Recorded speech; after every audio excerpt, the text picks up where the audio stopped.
Marjorie Egan. Welcome to Boston Public Radio, 89.7 GBH. We are broadcasting live from the Boston Public Library and streaming online at youtube.com/GBH News. Good morning, Jim. How are you? We're all clapping here Yeah. at the podium. Okay, before we get started, I like that we let our own clap. That's right. I thought you got to No, make what's sure. sad is that nobody joined you. That's what's really sad, Well, you Attorney figure General. I'm closest to the microphone, so it would sound like a big enthusiastic clap. You know what I mean? Anyway, before we get started, we want to remind listeners of our text segment later in the show. Today's prompt: can you explain crypto to us? Former President Trump's latest money-grabbing scheme, his core family business, is now decentralized finance, a.k.a.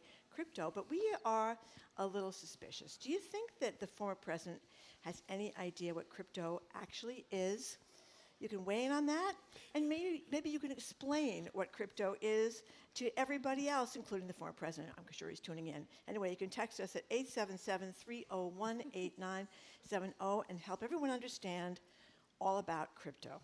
Thank you, but right now, more pressing matters. We're joined by Attorney General of the Commonwealth, Andrea Campbell. She's here for the hour, taking our questions, yours. You can reach Andrea Joy Campbell at 877-301-8970. That's phone or text.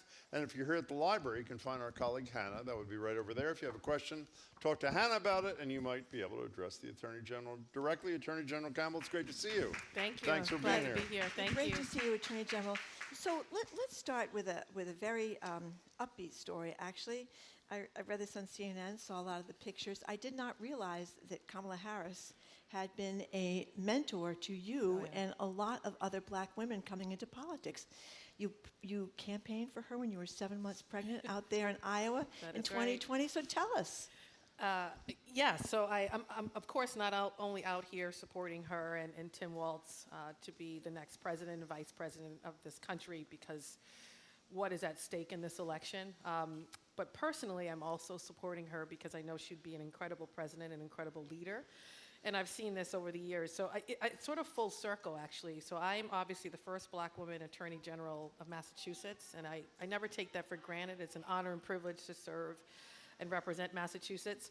But if you go backwards, when I graduated from UCLA Law School, she was my commencement speaker. And at that time, she was the first black woman elected as district attorney in San Francisco.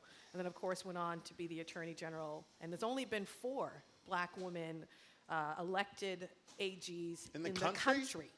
Only 4. Wow. I didn't know that. Only 4, and I'm the most recent, and Tish James before me, and Kamala before her, and Pamela from Indiana before her.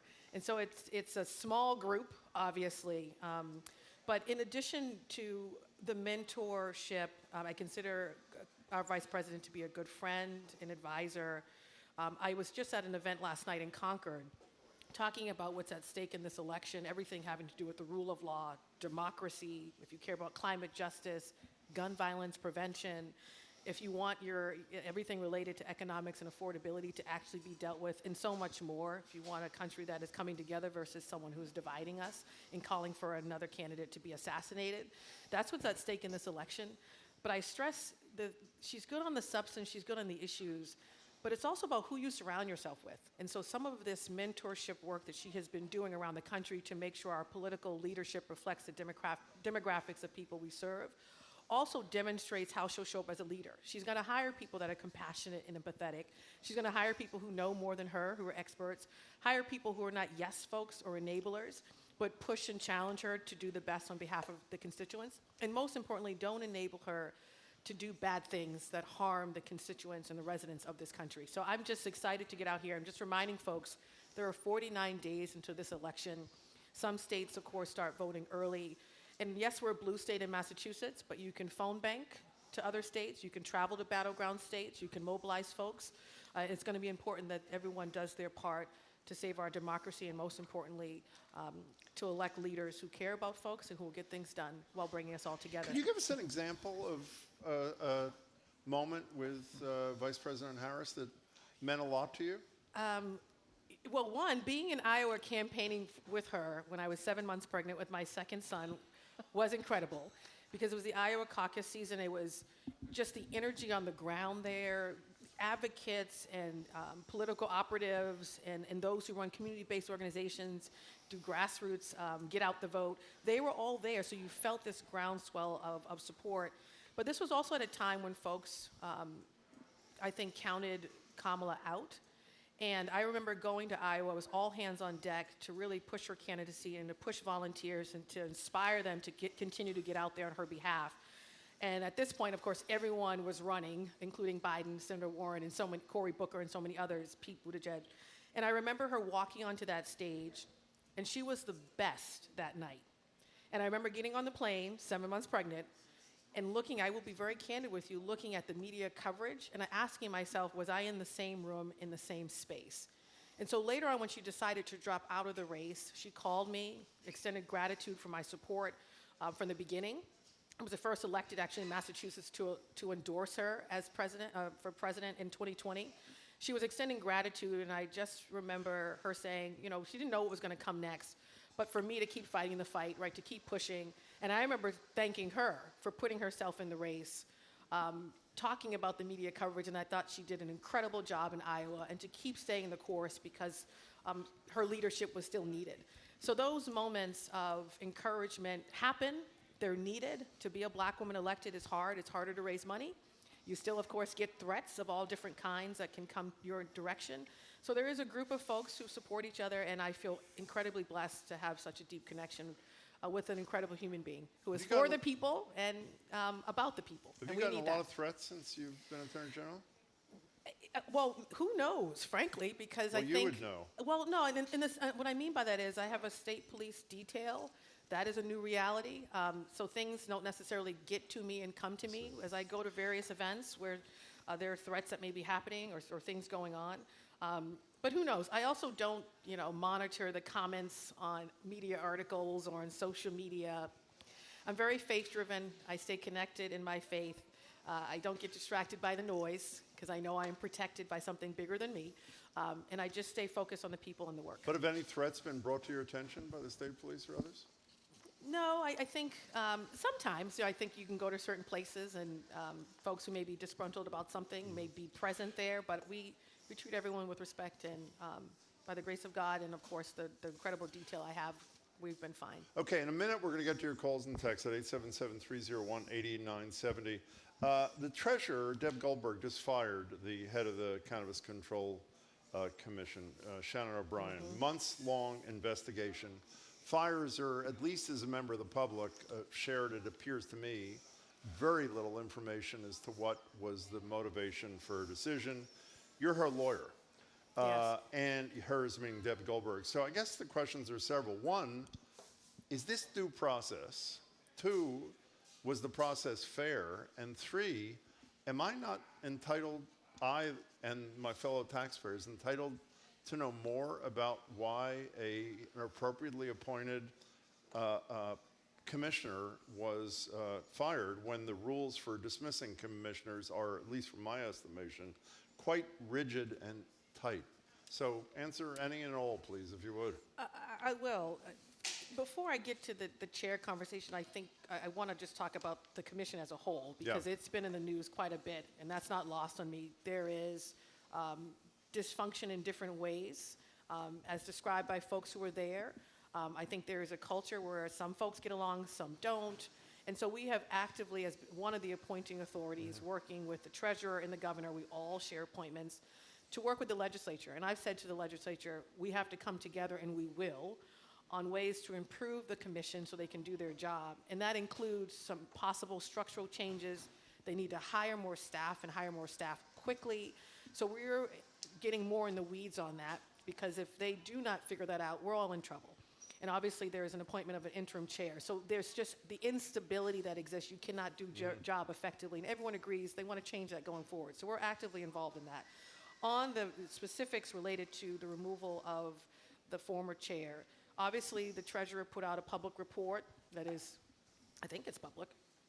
Oh, it's not. Exactly my point. Oh, okay. Well, it will be public at some point. I think I have to be careful. You know that for a fact? I have to be careful because this is where I get in trouble and my team is like, excuse me, you can only say so much. We don't know where this is going to go. Obviously, I've represented it in my capacity as AG, the treasurer. before. That has to continue.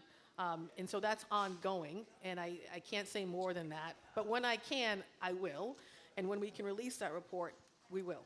So, And it is a lengthy one. But don't you believe that we have a right now to know why a commissioner in a public position was fired? I don't understand what the delay is. It's not a low-level employee where you might keep their personnel records private. Aren't we entitled to know what the motivation was? At some point. I mean, I think what we're figuring out in all of our investigations and representation of either a constitutional officer, obviously I've represented the Secretary of State and others, there is due process, there is discovery, there's layers of every case, and our government bureau does an incredible job. And so when we can share things publicly, we will. And I just will stress this.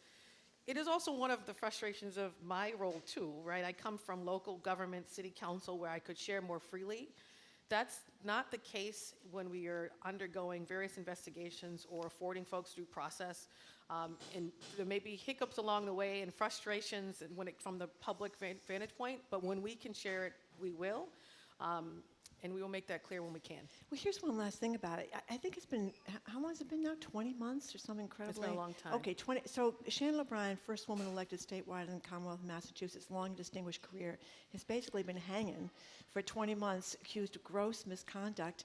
Nothing I read seems to be gross misconduct. I mean, maybe she said some things she shouldn't have said, but it doesn't seem to be gross misconduct. She's kind of been, her reputation has been, I think, grossly shattered in public opinion. Massachusetts, we are one of the most secretive states going. I mean, we can't know what the governor's doing, we can't know what the legislature's doing, we can't know what the judiciary's doing. I don't mean in every sense, but we're very secretive here, much worse than other states.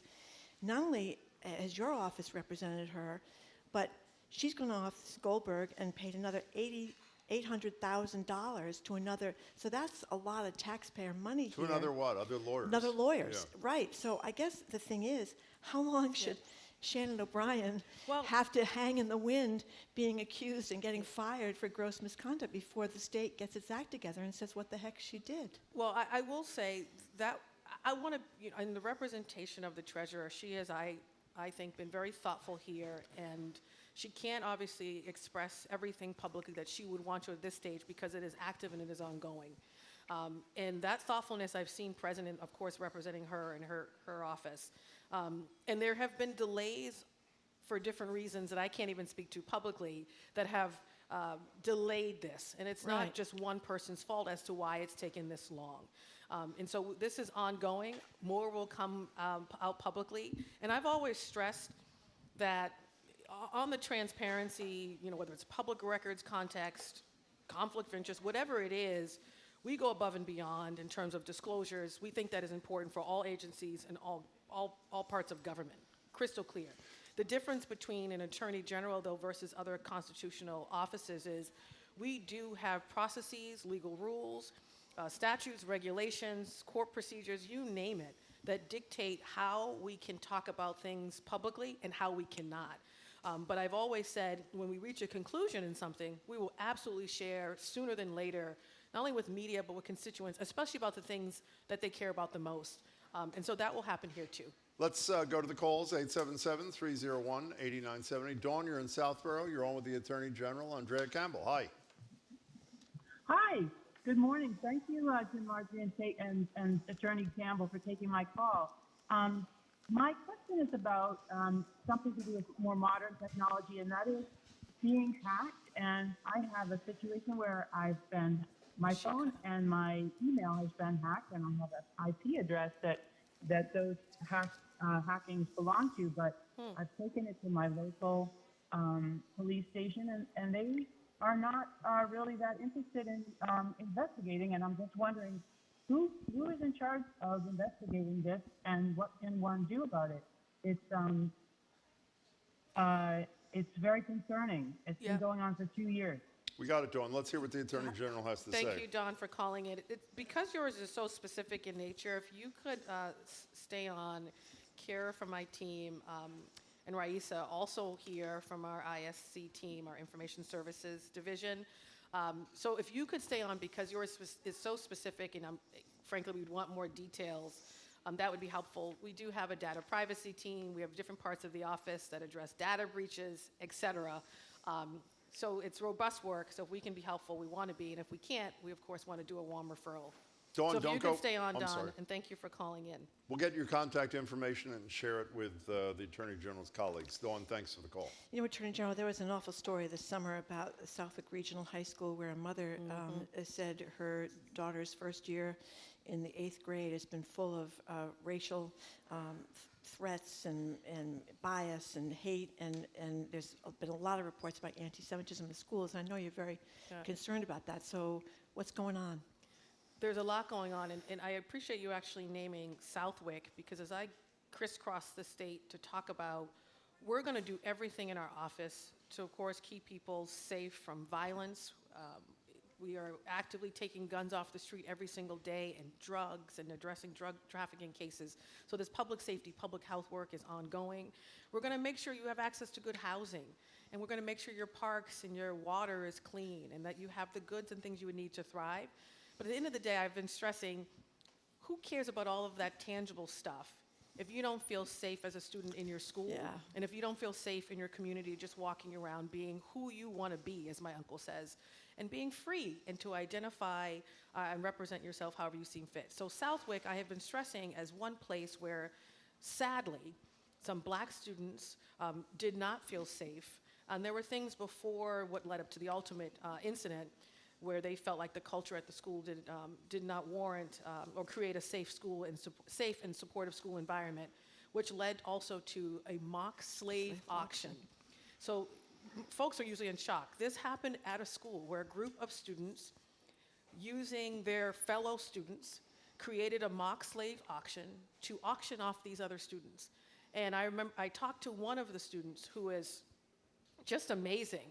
Not only excelled and graduated on honors and went back to that school, but most importantly, talked about the detrimental effect on her and what that felt like, and the violation of her humanity and the trauma she's still dealing with and grappling with that she will have to overcome as she pursues her dreams. So we don't just talk about the problem, though, in the office. And I think it's important to name that that happens here in Massachusetts, this idea that we're progressive and we don't have racism, anti-Semitism, Islamophobia here in Massachusetts. It's false. We do. But in our office, we also want to address and be a part of the solutions. And so I'm really proud of our Children's Justice Unit and our Civil Rights Division in particular. Our Children's Justice Unit is really on the ground every single day, working with school districts, including Southwick. Not only work with the school district, work with community-based organizations, including the NAACP and so many others who were involved, the parents, the students, in a very intimate way to push for the school district to not only go through some of our trainings that we host around bullying and harassment, which they have done, but to also put together a plan on ways in which to develop training and protocols to prevent this from happening in the future, and then pushing them in the response of how they respond to things before it reaches that point of a mock slave auction. And so that work continues. We've put out some information for our school districts and what they can do. We've put out information for our students, which is equally important, including working with those students who perpetuated this. You can't forget them. And we've also put out information for our parents, which is equally important. What our kids are learning at home. I stress this, I'm a mom of 2 boys, not just an AG. I have a 7-year-old and soon to be 5-year-old, who I absolutely love, Alexander and Aiden. And we are teaching them early on how to respect their classmates, how to respect people, how to love them. Our faith dictates that too, and we connect those dots for them. That is critically important. Kids carry things we know, and they learn quickly from us and how we model our language and how we model how we treat people and how we talk about folks. So if we're using words of stereotypes and bias, that's going to trickle down. So we also have training materials and materials for parents. And so I just have to give a shout out to the Children's Justice Unit in my office. You know I'm always giving shout outs to my team, I'm sorry. I think that's But actually a good quality, frankly. Liza and Casey and the whole team, they used to be a team of 1, Liza, and then she expanded the team, and they are doing significant work, responding in real time to complaints, and then, of course, going back to these districts to do meaningful work on the ground that we know will have an impact in changing school culture and climate so that everyone feels safe, regardless of the municipality you live in Massachusetts. Thank you for that. Tom in Worcester, you're next with the Attorney General. Welcome to the show. Hi.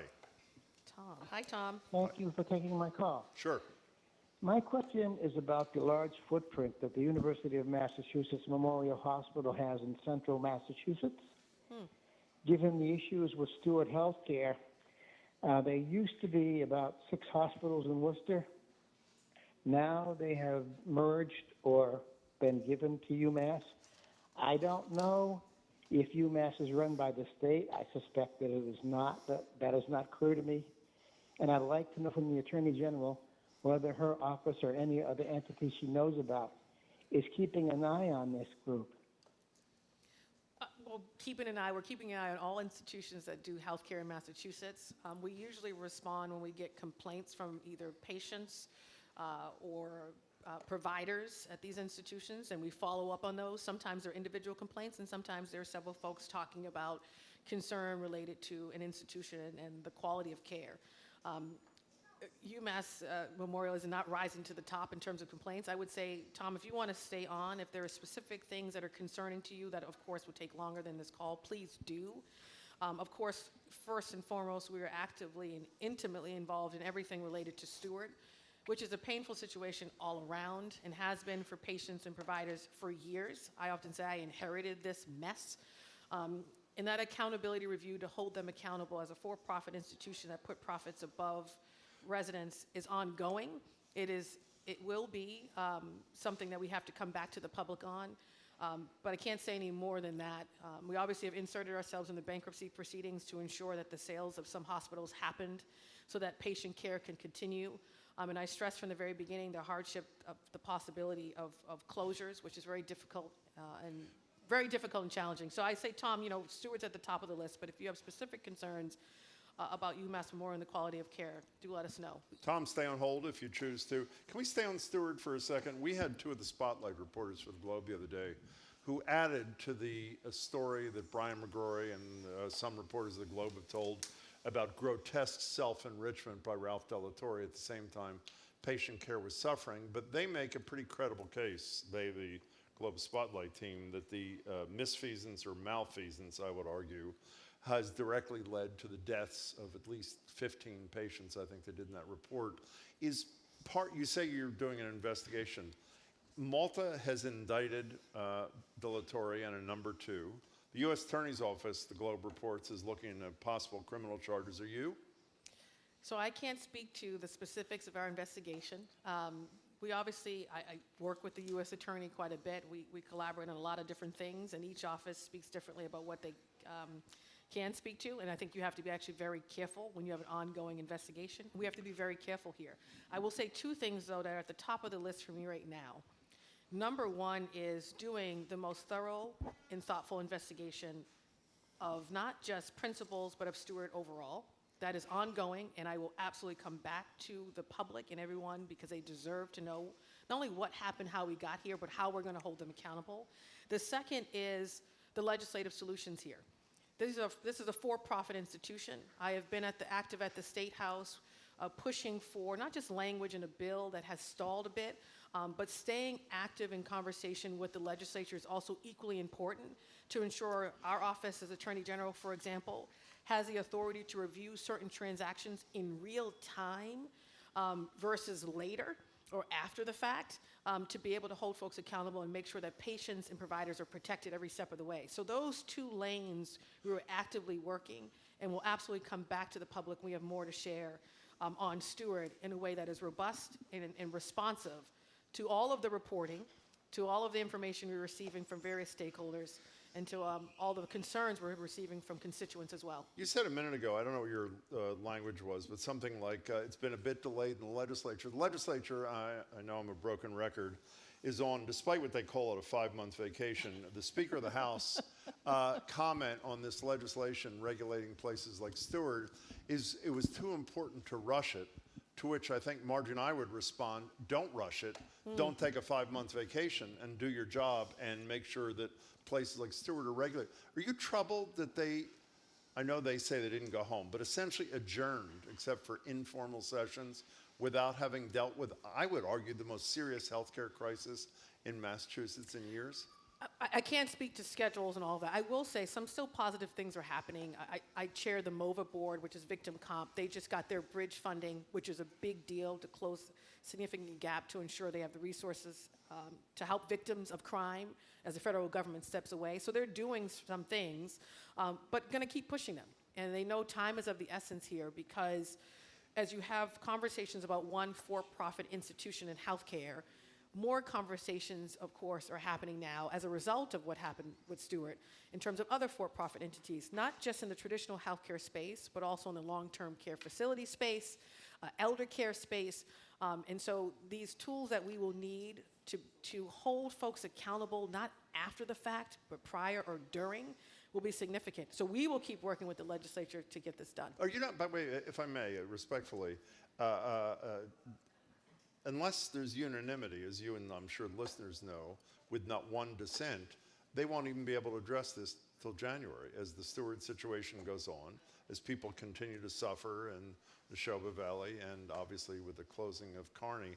Do you not believe they maybe should have extended their session long enough to address the Steward situation? I'm confident based on all the calls. They read the papers too. They understand what's at stake when it comes to Steward. Lives have been lost. Lives are still damaged right now as I stand here. Folks have lost their jobs, are wondering what comes next in terms of care. The Kearney, where I would send my boys to the emergency room, is now closed. Neshoba, the same thing. There is tremendous heartache in these communities that DPH and the governor have to deal with. I think they get that. And so what we're stressing is we have to be able to expand our tools to deal with this. And that's my message to them and everyone else, that that's just as important as our accountability review and holding Steward accountable. They both are equally important. Attorney General, we've had several texts about a story that I think stunned and shocked a lot of us. A 25-year-old Worcester would-be state police officer, Enrique Delgado Garcia, I'm sure you know, he died in a training exercise at the academy, and they said it was a boxing training exercise, but when you read the story, this young man had a broken neck, was missing a bunch of teeth, and had bruises all over his body. The initial reporting has made it sound like, well, it was a tragedy and he's died, and we're going to support this guy. But now there's an investigation into what happened there, because apparently this young man had told friends it was kind of like a hazing deal up there. Obviously, it's very rough training for the state police, but will you be running that investigation, or who will be in charge, or who will look into what happened that winds up with a broken neck in a training exercise? This case is devastating. I actually was coming back from a conference when I got the news from some of my fellow troopers, and all of us were heartbroken. And I cried that night, thinking about the parents, right, who obviously you do your best to make sure your child has access to everything they can pursue their dreams. And when I learned more about Enrique, including the fact that he was a victim witness advocate in the DA's office for years, beloved in that office in the community, worked above and beyond, but dreamed of being a state trooper, so left that to then go, of course, through a grueling training to become a state trooper. You do need training, of course, and I think now the MSP has an opportunity to say, okay, while we make sure our folks have rigorous training, how do we ensure it's safe? So they're going to have to go back to the drawing board on that, obviously, and I think they will. But I thought about just this dream of becoming a state trooper. He's training, he's close to being done, working to protect and serve us here in the Commonwealth. So we are all heartbroken about this in the office. I have a state police unit in the office. They are heartbroken. I know fellow trainees who work with him for months are heartbroken. And absolutely his family is heartbroken. And so I'm a praying woman. I pray and continue to for them and offer my condolences. On the work side, what I recognize now is that we have to figure some things out, and we have to figure them out relatively quickly. The number one thing is I am in conversation with DA Early, who obviously is the Worcester County DA, and other agencies to talk about who is best positioned to take on this investigation. Because he will not, because He of his cannot. relationship That's as right. the victim's And rightfully advocate in his so. We office. all Yeah, agree he has a conflict of interest. He knows the family. It's too deep. Yep. And he recognized that early on. So we have been in conversation. And sometimes in these cases, you can go to another DA in another county. That's a possibility. Sometimes you can come to me in my office.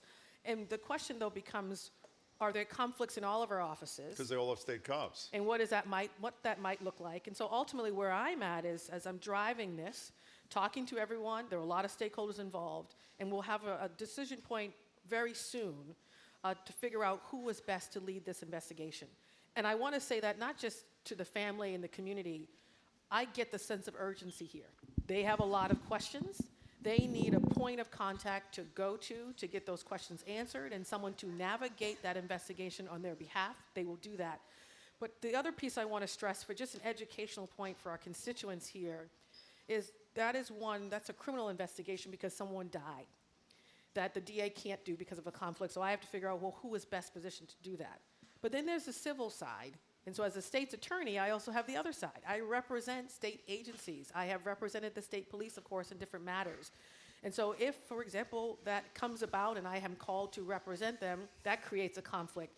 So it's a dual role here that I have to navigate very carefully, and we will get to a place where the family, of course, has answers and an appropriate appointing authority to investigate this on their behalf and with them. One last state police question before we take a break, Attorney General. I'm going to read you the first paragraph of a Globe story written by Danny McDonald, Shelley Murphy, and Sean Cotter. This is about Jeffrey Noble, who was the person picked by the governor to be the next Mass State Police Colonel next month.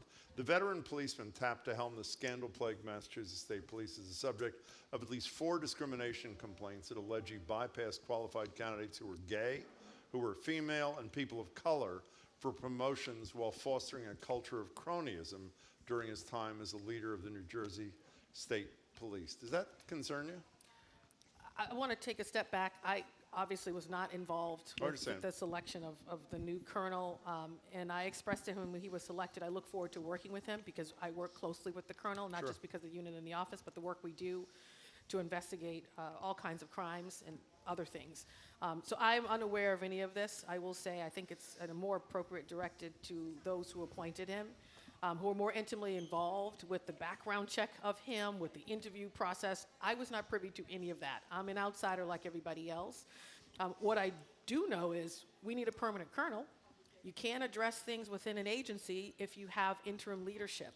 Colonel Mon has done the best he can. I work with him closely. He is interim. He knows that, doing the best he can. But we know if you're going to bring about culture change, if you're going to ensure that there's a diverse state police operation, they have the resources and tools to do their jobs effectively and appropriately, you need permanent leadership.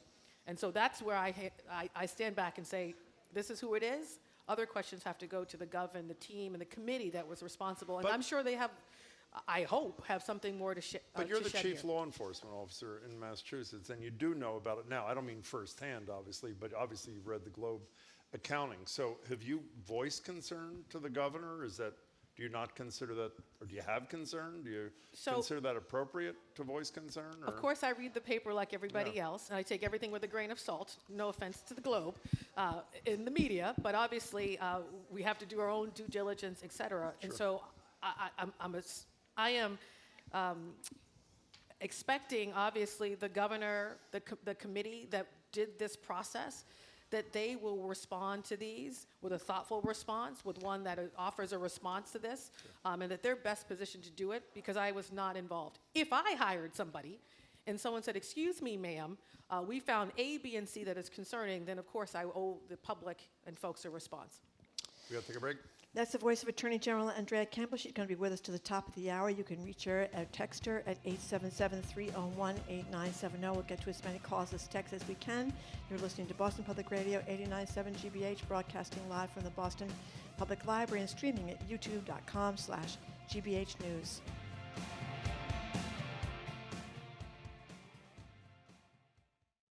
A dual school system. The demonstration on City Hall Plaza 2 days before school was to open. A court mandate to desegregate. On that first day of school, what I remembered most are the sounds. This morning they were waiting for the blacks who arrived at South Boston High. 50 years, and still no reckoning. We have to open up and talk about history. Never Cried, Boston's busing legacy. We can't pretend anymore.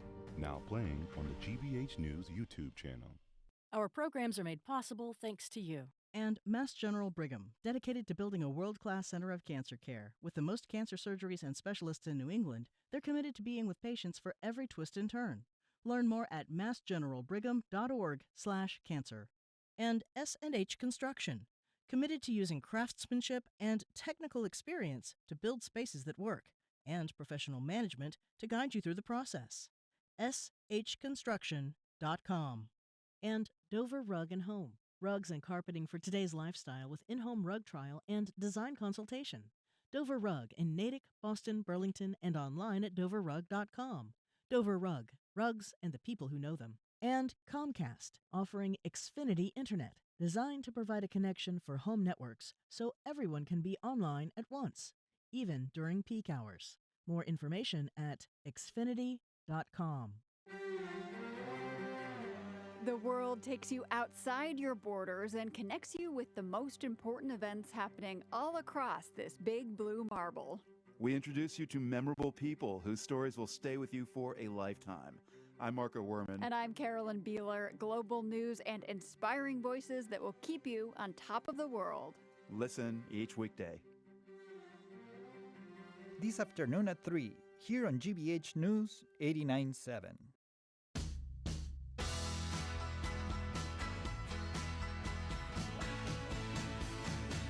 Welcome back to Boston Public Radio. Jim Browdy and Marjorie Egan. We're live at the library, streaming online at youtube.com/GBH. We're back here tomorrow at the library with former Mayor Kim Janey, the NAACP's Michael Curry, and Ted Landsmark on 50 years since Boston busing.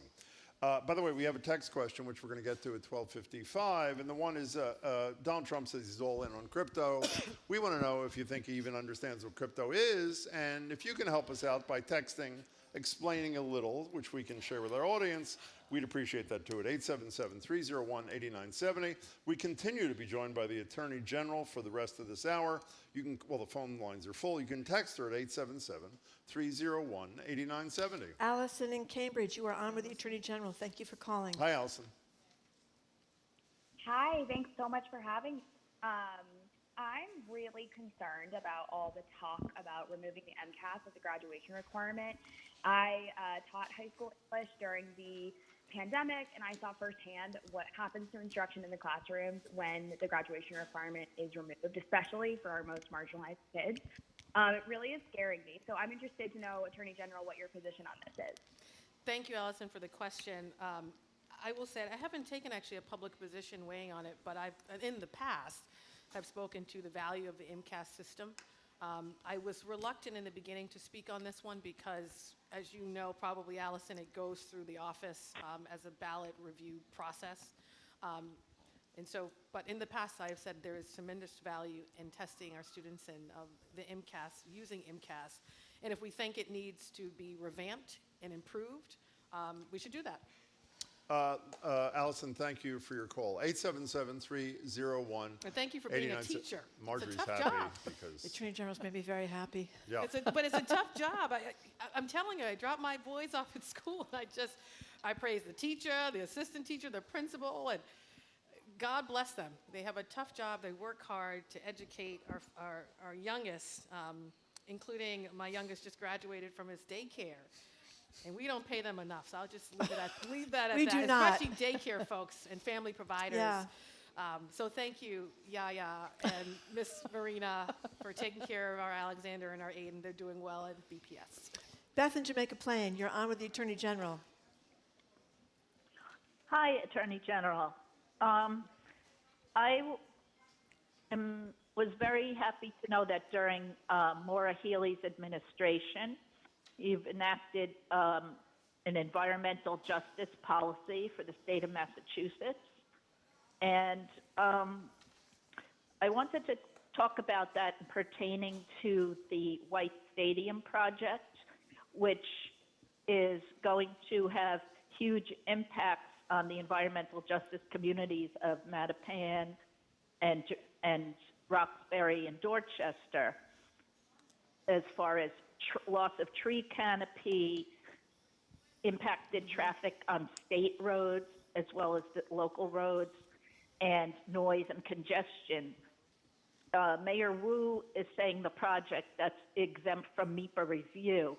And I want to know, I feel like the environmental justice policy should be applied specifically in these neighborhoods and being taken a look at related to this project. Thank you, Beth. Thank you, Beth, for the question. We're not intimately involved in this one because it really is right now, at least, advocates and various residents on one side and the mayor on the other, and they are figuring that out. That being said, we did meet with some of these advocates and will continue to stay in touch with them about their concerns related to the project, including, so on the EJ work, that continues, but we got to be careful because it's some of it's in our wheelhouse and some of it is not.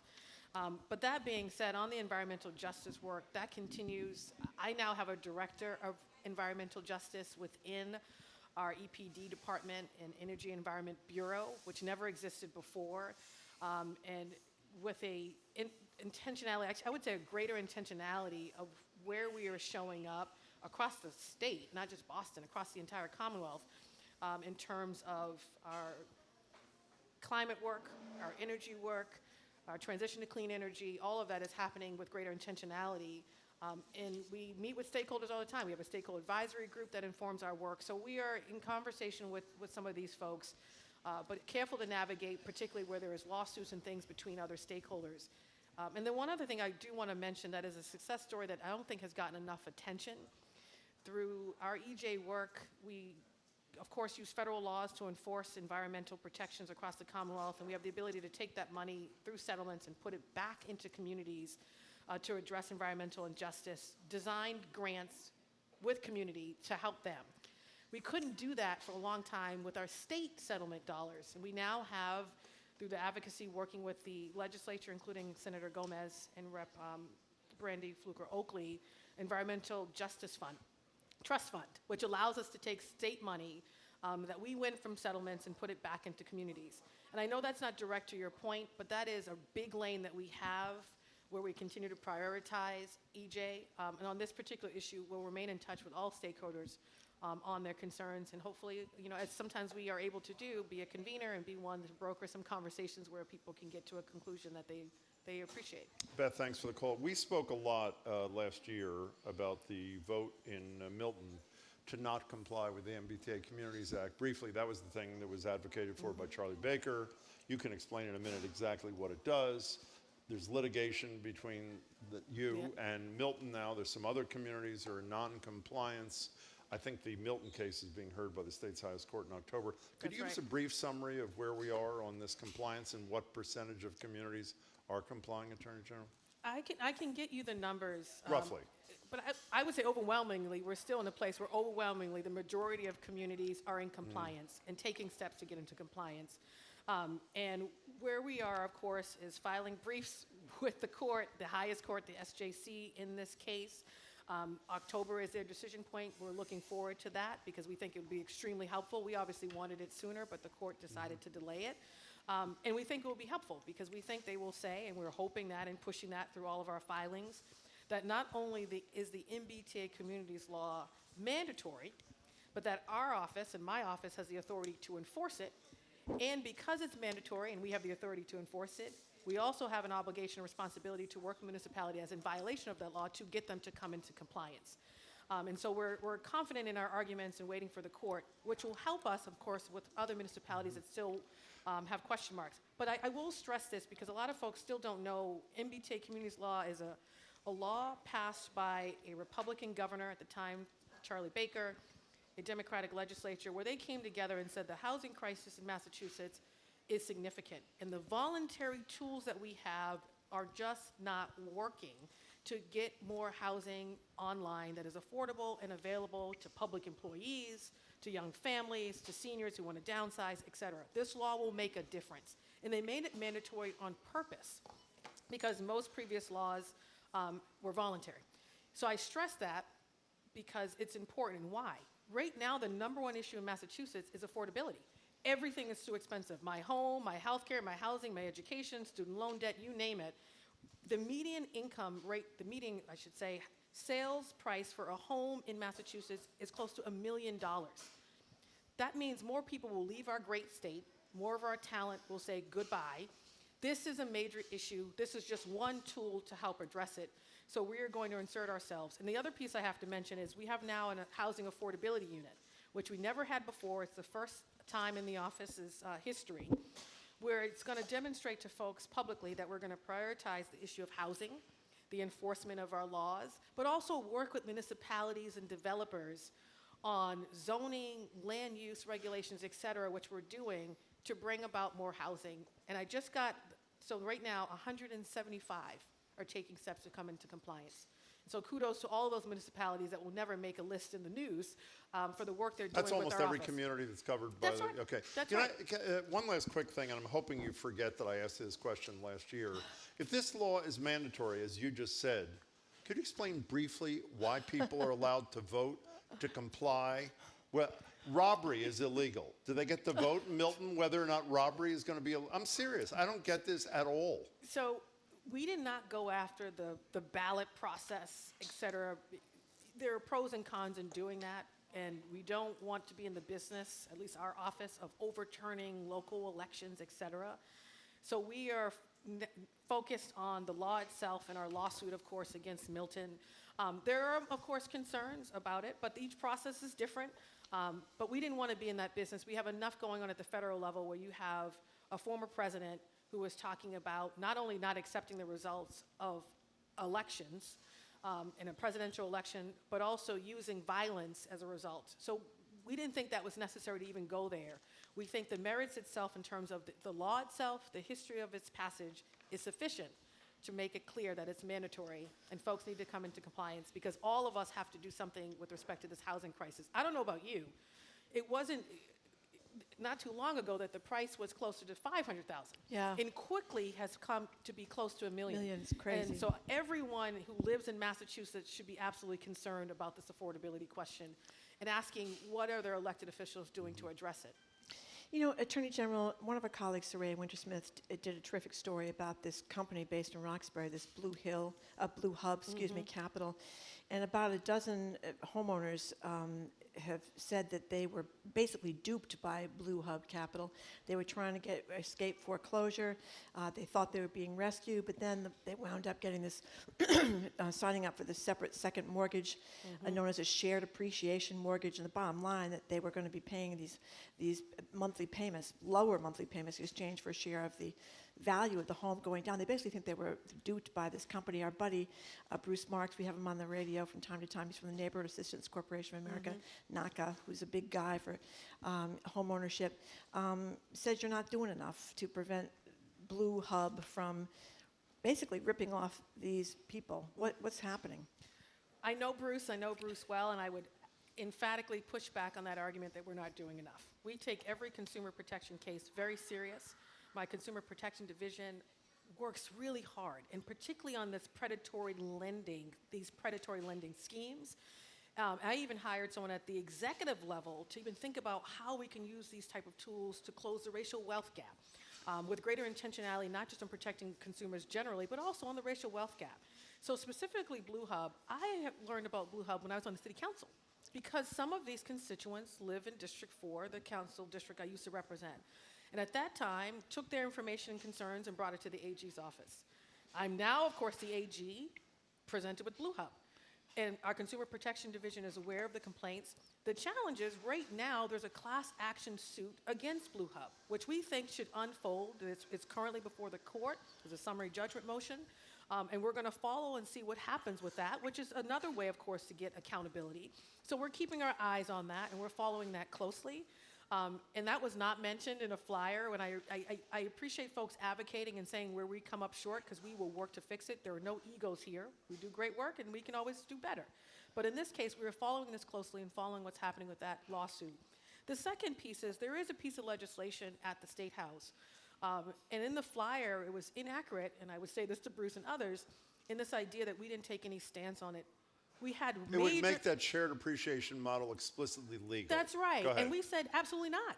We were against any industry going to the State House, including a Blue Hub, and looking to create an exception from our consumer protection laws. So if anything, we stand with the constituents and Bruce on this issue because no one should be exempt from our consumer protection laws. And if someone's trying to do that, we should all sort of have flags go up where we say, well, why is that?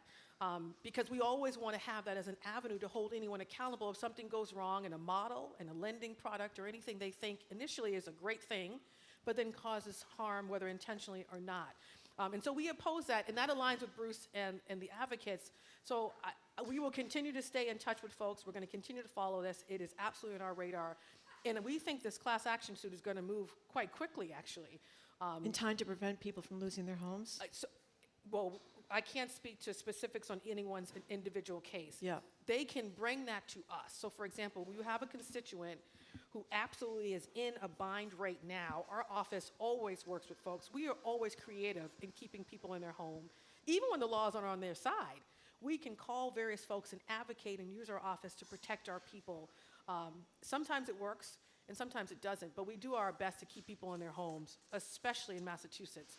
And so that was not what was presented to us. If we have specific cases in that instance, we're happy to look into those. Can I just read one more paragraph from Soraya's story? Because I never heard about this shared appreciation thing. Neither When did asked I. by the judge in the case whether the disclosures that borrowers sign at closing show the percentage of sharing that the lender is going to get from the appreciation, the spokesperson for Blue Hub acknowledged they did not, but said customers do receive formulas that can be used to calculate appreciation.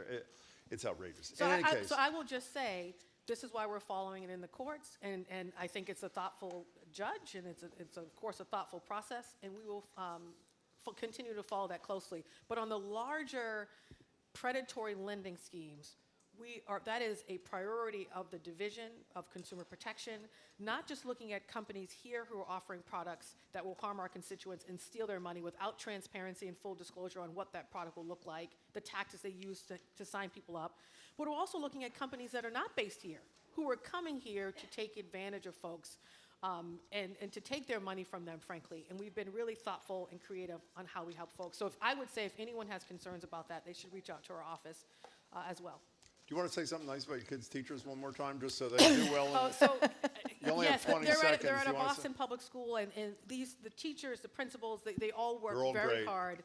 Aiden just started kindergarten, and Alexander's in second grade, and so far so good. And the teachers work hard, and the daycare that had them before, they helped us grow our little guys, and we miss Yaya and Miss Marina and Ziamora, and they don't get the pay they deserve. They do not. They don't get the credit they deserve for shaping the lives of incredible human beings. So Your to kids all just got 2 A's, to all the actually, early, just now. to all It's the early care incredible. providers and the teachers, right. and remind folks to keep getting out to mobilize around this election, critically important. By the way, we're going to tell you at 12, there's voter registration happening right here in the library Yes. from noon to 4. Wonderful. We'll tell you about it at 12 o'clock.